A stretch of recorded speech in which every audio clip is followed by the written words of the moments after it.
Oh, come on. There we go. Aha. Hi, guys. Welcome. We are reading the Bible in chronological order as best as theologians and scholars can figure out. And we have met so far this month many different people and have seen ourselves and seen others around us in these people, as well as the mercy and grace of God apparent through it all. So, we are reading from the Common English Bible this week. And we are reading in Genesis. We have met Abraham and Sarah and Isaac and Rebecca and all sorts of other people. And Sarah has died and Isaac has gotten married. So we're going to pick up where we left off. Genesis 25, verse 1 through to the end of chapter 26. Here we go.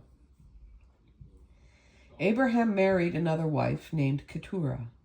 The children she bore him were Zimran, Jokshan, Medan, Midian, Ishbak, and Shua. Jokshan became the father of Sheba and Dedan's sons were Ashurim, Letushim, and Leumim. Midian's sons were Ephah, Enoch, Abida, and Eldah. All of these were Keturah's sons. Abraham gave everything he owned to Isaac, and to the sons of Abraham's secondary wives, Abraham gave gifts, and while he was still living, sent them away from his son Isaac to land in the east. Abraham lived to the age of 175, and Abraham took his last breath and died after living a good long life, I would say so. A content old man, and he was placed with his ancestors. His sons Isaac and Ishmael buried him in the cave at Machpelah, which is in the field of Zohar's son Ephron the Hittite near Mamre. Thus Abraham and his wife Sarah were both buried in the field Abraham had purchased from the Hittites. After Abraham's death, God blessed his son Isaac, and Isaac lived in Beer Lahai Roi. These are the descendants of Ishmael, Abraham's son, whom Hagar the Egyptian, Sarah's servant, bore for Abraham.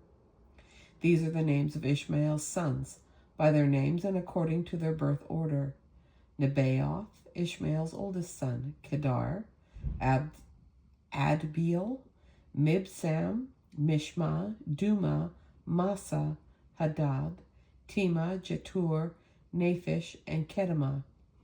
These are Ishmael's sons. These are their names by their villages and their settlements, 12 tribal leaders according to their tribes. Ishmael lived to the age of 137. He took his last breath and died and was placed with his ancestors.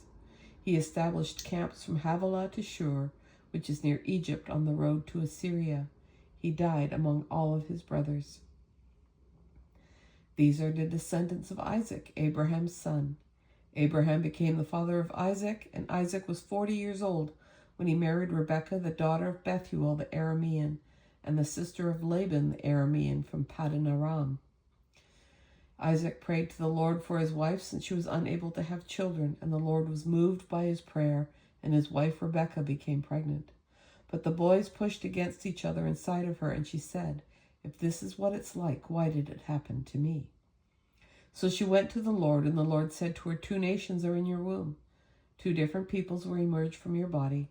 One people will be stronger than the other. The older will serve the younger. When she reached the end of her pregnancy, she discovered that she had twins. The first came out red all over, clothed with hair, and she named him Esau. Immediately afterward, his brother came out, gripping Esau's heel, and she named him Jacob. Isaac was 60 years old when they were born. When the young men grew up, Esau became an outdoorsman who knew how to hunt, and Jacob became a quiet man who stayed at home. Isaac loved Esau because he enjoyed eating game, but Rebekah loved Jacob. Once, when Jacob was boiling stew, Esau came in from the field hungry and said to Jacob, I'm starving. Let me devour some of this red stuff. That's why his name is Edom. Keep that in mind. We'll come across Edom again. Jacob said, sell me your birthright today.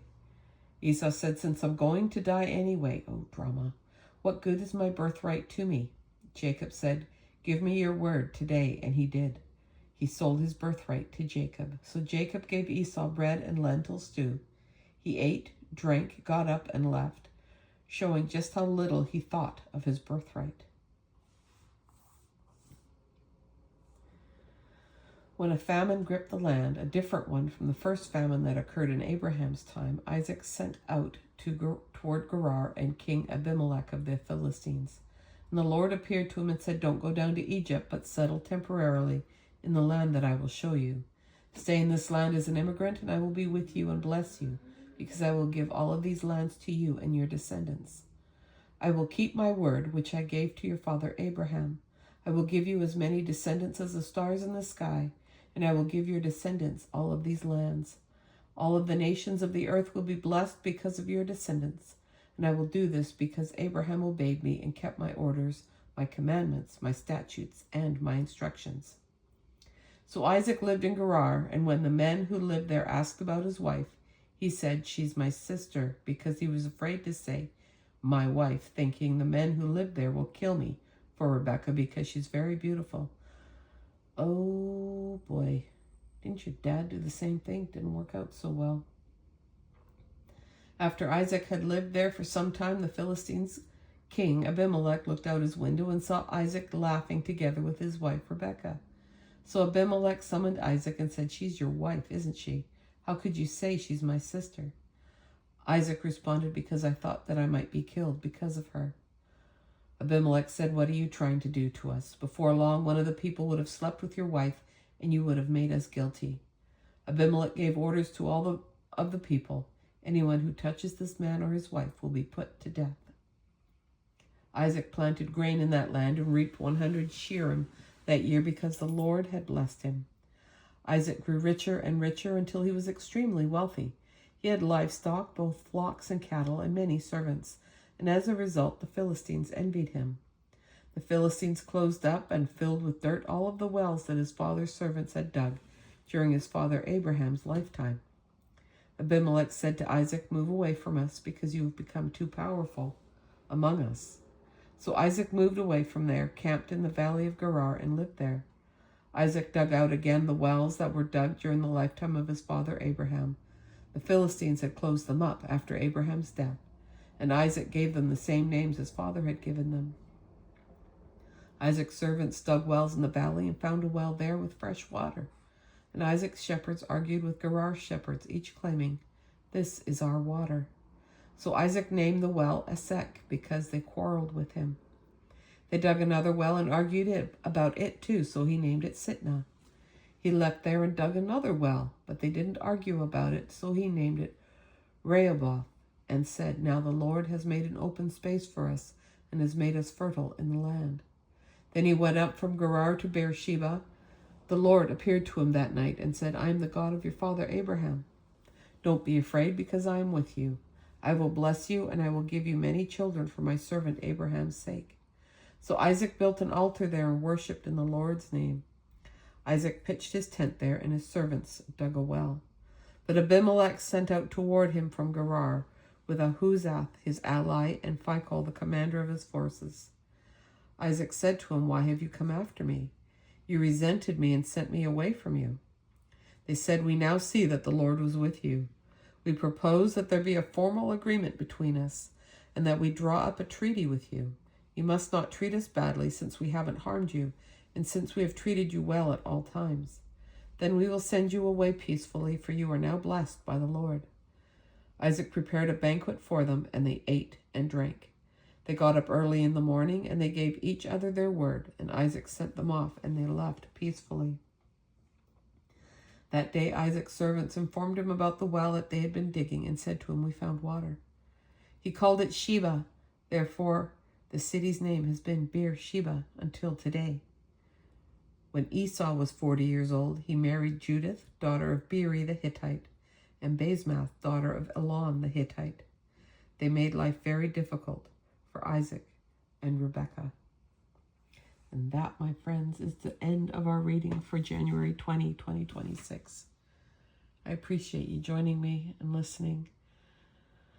Keep in mind, we do these things unrehearsed, unfiltered, and unedited, so you get it as I read it.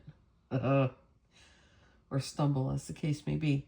So anyways, thanks for joining me. I hope you'll join me again tomorrow. Take care, and bye for now.